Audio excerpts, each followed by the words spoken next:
Salam sehat, sahabat tercinta. Ketemu lagi dengan saya, Daryanto Official. Boom, boom, boom.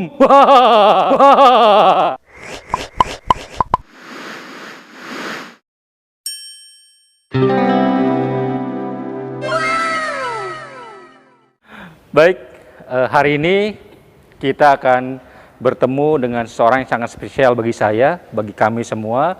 Beliau ini adalah mentor, teman, dan juga panutan bagi kami. Dan beliau ini sudah banyak sekali pengalaman dalam hidup beliau yang tentunya mungkin bisa jadi referensi ataupun percontohan yang bisa kita ambil dari beliau. Nah, beliau ini orang yang sangat luar biasa. Beliau membangun keluarga dari nol dan sampai dengan saat ini beliau menjadi salah satu contoh di masyarakat, di lingkungan masyarakat. Beliau orang yang sangat baik dan juga suka membantu sesama. Itu yang menjadi contoh bagi kami. Dan tidak lama-lama lagi, langsung saja kita sapa Bapak Samsudin atau Bapak Lim Tonglet. Ya. Nah, beliau ini adalah papa saya atau orang tua saya. Saya biasa manggil beliau dengan sebutan Papa. Ya, gimana Papa, sehat? Sehat, ya. Ya. Papa boleh dilepas maskernya, kan kita sudah prokes, kita sudah melaksanakan antigen juga. Mudah-mudahan kita tetap sehat dan aman. Gimana kabarnya Papa, sehat? Baik, sehat. Ya. Nah, Papa atas nama saya pribadi sebagai anak mengucapkan terima kasih banyak terhadap Papa dan Mama yang selama ini sudah membimbing kami, mendidik kami sehingga kami bisa seperti sekarang ini. Nah, mungkin sahabat-sahabat tercinta ingin tahu, nah, siapa beliau ini? Beliau ini Bapak Lim Tonglet atau yang dikenal dengan Samsudin. Nah, beliau lahir di Bekasi apa? Bekasi. Di Pinggirawa ya? Bekasi, Pinggirawa. Iya. Tanggal 10 Desember. 10 Desember.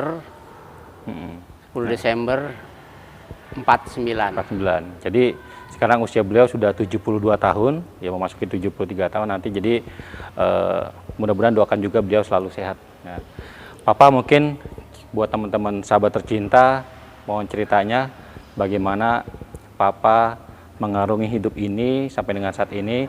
Kita mulai dari masa kecil beliau ya, mungkin, atau masa mudanya beliau. Nah, gimana Papa ceritakan waktu Papa muda, Papa sudah mulai usaha atau kerja atau belum bisa apa-apa? Ya, terima kasih. Saya pertama dulu waktu ikut orang tua sebagai petani. Jadi waktu kecil Papa bertani ya? Bertani ikut orang tua. Nah, belakangan saya berpikir adik-adik saya biar bagaimana tuh harus sekolah. Jadi saya merantau.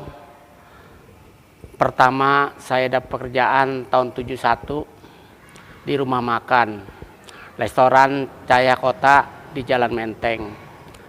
Nah, terus saya di situ dapat setahun, saya dioper lagi ke Kebayoran Baru sampai akhirnya saya lama di Kebayoran Baru, dioper lagi ke Jalan Juanda. Itu sebagai masih di rumah makan yang sama? Masih rumah makan, bosnya yang sama. Nah, namanya beda tapi bosnya yang sama. Jadi bos buka baru lagi, saya dioper ke sana. Nah, akhirnya saya lama di Jalan Juanda. Papa sebagai apa pada saat itu? Pertama kita jadi kenek. Jadi kenek. Kenek tukang motong sayur. Tukang motong, ya? motong-motong sayuran. Jadi tukang potong sayur sebutnya kenek juga. Nah, belakangan bos saya dikasih kepercayaan, saya suruh masak. Jadi koki? Jadi koki. Naik jabatan ya? Nah, naik jabatan. Saya begitu saja jadi koki. Tahun 79 saya berhenti. Karena saya merasa tamu-tamu itu udah cocok. Jadi saya nekat. Saya kerja itu hanya cari pengalaman. Saya nekat pulang ke Bekasi. Saya buka rumah makan di Bekasi.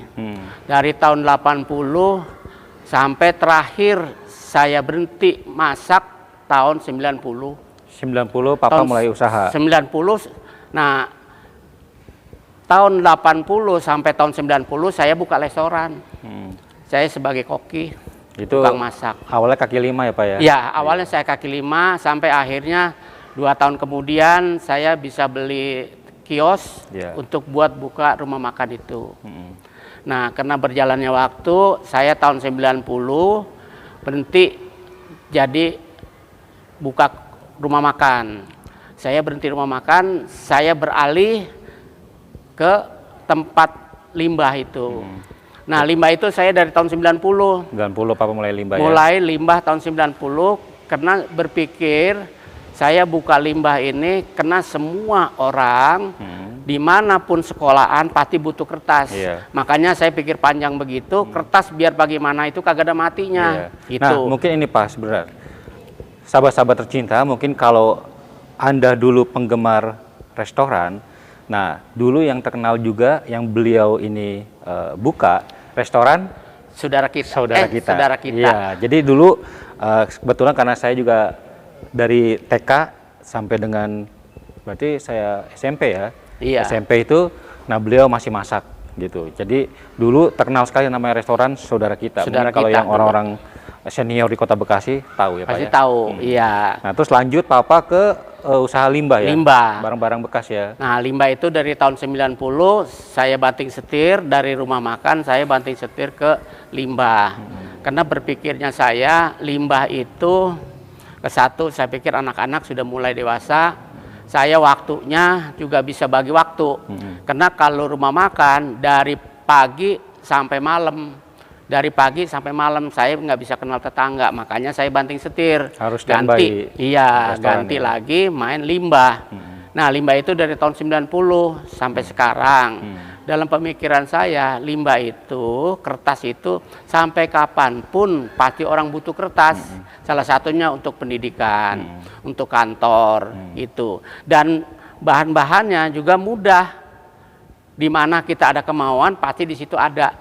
Gitu, limbah-limbah kertas. Dan juga kalau kita butuh uang, kalau kertas itu kita tinggal bawa ke pabrik. Bawa langsung ke pabrik, kita langsung dapat uang. Jadi nggak usah pusing. Ya. Banyak barangnya juga kita nggak usah pusing, penjualan kita nggak usah pusing. Ada pabrik yang menampung. Karena ya, Pak? pabrik yang nampung banyak. Itu. Nah, itulah sampai sekarang ini saya masih main limbah. Kertas Iya, ya khususnya kertas. ya. Nah, itu sahabat-sahabat tercinta, jadi Papa saya ini dari awal yang kerja, terus coba usaha di restoran ya Pak ya, Iya. Rumah makan, lalu sekarang beralih ke limbah.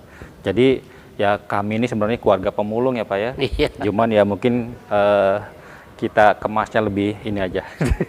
Dan selanjut itu Papa ini kan luar biasa sekali mengajarkan kami anak-anaknya untuk nabung. Sebenarnya dari dulu kami diusahakan untuk nabung emas ya Pak. Kenapa Papa dulu meminta kami untuk kalau bisa lu nabung emas gitu? Iya. Jadi gini, kalau kita ada uang, kita lebih baik kita beli emas.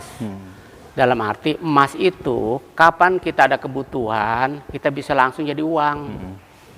Itu. Nah, kedua, itu harga emas itu kan semakin lama itu biasanya tuh kagak turun, semakin lama semakin naik. Betul. Itu. Lah, itulah yang saya selalu mengajarkan anak-anak supaya kalau kita punya uang, kita harus belajar, kita nabung, jangan nabung ke bank ya, kita beli emas. Kalau emas semakin lama harganya makin naik dan juga kita butuh, itu nggak ribet.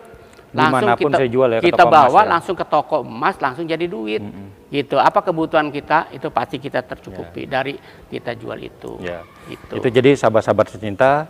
Nah ini juga salah satu pelajaran dari beliau yang buat kami anak-anaknya belajar bagaimana investasi ataupun menabung pada saat itu. Dan yang menjadi ingatan saya juga, beliau ini sebenarnya mengharuskan anak-anaknya tidak langsung terjun ke dunia usaha. Seperti saya contohnya juga, beliau mengharuskan saya untuk kerja terlebih dahulu. Nah, Iya. kenapa begitu Pak? Begini, saya juga semua dulu pengalaman, walaupun bagaimana kalau yang namanya kerja, itu kita seanu bagaimana juga persis kayak air di atas lompong. Kita salah sedikit, pasti hilang. Nah, makanya saya selalu ajarkan anak-anak itu semenjak begitu dia keluar sekolah, saya suruh merantau, cari pekerjaan supaya minimal kasih waktu 5 tahun. Kenapa? Nah, selama 5 tahun itu supaya mereka itu biar ngerti. Satu saat mereka itu jadi pemimpin, mereka itu tidak sombong. Kenapa? Karena sudah merasakan bagaimana rasanya orang kerja, gitu. Nah, kalau orang kerja kan dia pasti disuruh. Nah, nanti satu saat mereka itu jadi pemimpin, Memerintah atau nyuruh orang bisa lain. merintahkan orang itu dengan Bijaksana. hati nurani, dengan bijak, gitu. Nah, itulah saya anak-anak semua saya kasih ajaran semacam itu, walaupun orang tuanya nggak sekolah, supaya anak-anak itu benar, jangan sampai nanti udah orang tuanya nggak sekolah, anaknya juga nanti nggak bisa berkembang. Nah, itulah saya nggak sampai begitu, walaupun ya memang dulu kita bukan nggak mau sekolah, karena keadaan yang bikin kita susah gitu. Iya. Jadi Nah, sahabat-sahabat tercinta, beliau ini sekolahnya tidak lulus SD, Pak. Cuman sampai SD. Cuma sampai SD. Jadi tapi saya bersyukur beliau punya wawasan dan juga pergaulan yang luar biasa. Nasihat beliau kepada kami, kalau kamu menjadi orang sukses, bergaulah dengan orang sukses. Ya. Kalau kamu bergaul dengan tukang minyak wangi, akan kebagian wangi gitu ya, Pak ya. Nah, itu nasihat beliau juga seperti itu. Ya, itulah saya selalu berpesan. Jadi kalau kamu sebagai pekerja, bergaulah sama orang pekerja. Kalau kamu mau jadi pengusaha, bergaulah sama orang pengusaha. Gitu. Kalau kamu orang usaha bergaul sama bukan bidangnya, mereka itu nggak nyambung. Makanya selalu saya mengajarkan. Makanya setiap anak saya keluar sekolah, itu saya suruh merantau minimal 5 tahun lah, itulah tujuannya. Supaya mereka itu kesatu, cari pengalaman. Kedua juga mereka itu wawasannya supaya bisa berkembang. Satu saat dia jadi pemimpin, satu masalah itu nggak sombong. Kedua juga mereka tuh tahu gitu. Oh, ini caranya begini, ini caranya begini. Lah itulah saya menganjurkan anak semacam itu, karena saya sendiri juga walaupun nggak sekolah, tapi saya punya pergaulan itu, saya bisa berani kemana aja. Saya nggak takut ngadepin pejabat-pejabat, ngadepin di perusahaan-perusahaan, walaupun perusahaan itu seorang dokter Andes, ada yang dokter, ada yang insinyur, tapi kita tetap, kenapa? Tujuan kita benar. Apapun resikonya, kalau kita tujuan kita benar, saya selalu saya hadapin. Itulah prinsip saya. Gitu, setiap orang usaha prinsip itu begitu. Jadi saya nggak takut sama siapapun, yang penting kita benar. Gitu. Dan filosofi beliau satu lagi yang selalu diajarkan ke kami, yaitu jujur. Nah, gitu ya, Pak. Itu. Jadi berpedoman begini, saya dulu pernah nyoba, saya main limba. Karena teman-teman bilang, udah kamu mau ngapain itu sampai ini, udah kita kejar cari keuntungan gitu kan. Akhirnya saya nyoba selama 3 bulan. Jadi saya nyoba dari kori yang bulat, kardus yang itu saya rendam, dibasahin ya, saya basahin, saya campur agar lebih berat supaya muatnya berat. Nah, disitulah saya, begitu saya dapat uang, anak sakit. Begitu saya dapat uang, ada aja dipinjam orang kagak bayar. Nah, disitulah akhirnya saya berpikir, oh kalau begitu kita usaha harus belajar yang jujur. Gitu. Nah, dari itulah semua anak-anak itu saya ajarin, belajarlah jujur. Gitu. Satu, jangan sampai kita ngebohongin orang. Kedua, jangan sampai kita nipu orang. Gitu. Nah, itulah selalu saya ajarkan ke anak-anak ini, belajarlah jujur. Jujur itu kita apapun yang kita jalanin, pasti kita bermanfaat. Ya, jalannya lebih mudah ya, Pak ya. Itu. Nah, iya. Terus selanjutnya, Pak, kenapa Papa pada saat itu 2007 atau 2008 ya kita mulai ke properti ya?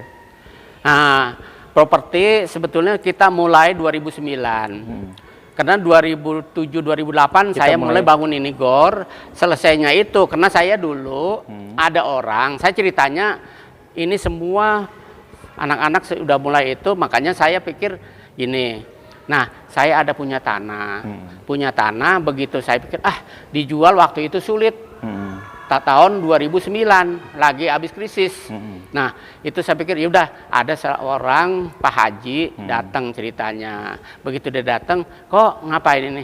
Saya jual tanah nih, saya udah nggak punya duit. Mau jual ini, mau itu, mau kapling-kaplingin aja gitu. Udah, nggak usah dikaplingin. ayo kita kerjasama. Dalam arti gimana? Pokoknya kok punya tanah, saya yang ngebangun, Bangun, ya. izin-izin semua saya yang ngurus, gitu. Nah ceritanya, oke, bagaimana caranya? Nah pokoknya nanti kok nilai tanahnya berapa duit, nanti saya juga nilai bangunan dengan izin berapa duit, sisanya itu kita keuntungan kita bagi sama, gitu. Nah oke, gitu. Kita setujuin dalam draft itu. Nah, draft kita udah setujuin, ternyata orang itu cuma ambil DP-nya aja. Konsumen. Jadi DP-nya ambil semua dapatnya 37 konsumen. Nah, 37 konsumen itu mereka itu tidak bisa berlanjut. Gitu. Nah, akhirnya saya ambil alih, saya runding sama anak-anak. Gimana ini? Nah, anak-anak bilang, "Ya udah, Pak. Kalau memang gitu, kenapa kita nggak buka sendiri? Betul. Seandainya kita rugi juga, tanah kita sendiri." Gitu. Nah, itulah saya nekat. Nah, saya nekat itu, saya ada punya beberapa armada, saya jual. Nah, Daryanto, Darwadi, nah itu kita sepakat udah kamu urus. Gitu. Nah, itulah sejarahnya waktu pertama saya bangun perumahan itu tahun 2009. Nah, itu sahabat-sahabat tercinta. Jadi kadang-kadang kalau kita tertipu atau ditipu, jadi jangan khawatir. Kadang-kadang Tuhan juga mengasih jalan ataupun ngasih jalan lain kepada kita. Betul. Hal yang lebih mudah-mudahan seperti itu. Nah, itu yang memang kami alami di keluarga kami, dan kita bersyukur sampai saat ini bisnis perumahan juga masih tetap berjalan ya Pak ya. Malah kita sudah patenkan nama Libersa ya. Libersa. Kita Libersa. Nah, pertama kali proyeknya Bojong Menteng Indah ya. Bojong Menteng Indah. Nah, Bojong Menteng Indah itu adalah nama dari beliau. Nah, Libersa sendiri itu adalah 5 bersaudara ya. Kita anak papa mama itu ada 5, jadi kita namakan 5 bersaudara, kita singkat namanya Libersa.